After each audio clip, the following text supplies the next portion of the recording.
Star പുളി അച്ചാർ, ഉണക്കച്ചാർ ഉണ്ടാക്കാനായിട്ട് ആ പുളി നന്നായിട്ട് കഴുകി അതിന്റെ ആ ഞാരുകളൊക്കെ മാറ്റിയിട്ട് ഉപ്പ് തേച്ച് 2 ദിവസത്തെ വെയിലിൽ ഉണക്കി വെച്ചിട്ടുണ്ടേ. കണ്ടോ?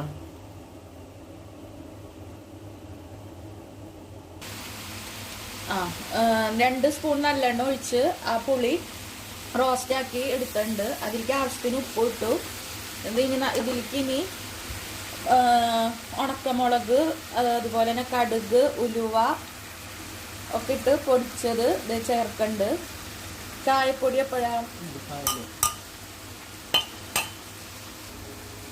കായപ്പൊടി ഇട്ടുണ്ട്. ഇനി ഇത് നന്നായി മിക്സ് ചെയ്ത് വരാൻ കേട്ടോ. ഡ്രൈ സ്റ്റാർ പുളി പിക്കിൾ റെഡി ആയിട്ടുണ്ട് കേട്ടോ. കണ്ടോ? 2025 രണ്ടാമത്തെ അച്ചാറാണ്. നല്ല അടിപൊളി അച്ചാറ്. വായില് വെള്ളം വരുന്നുണ്ട്.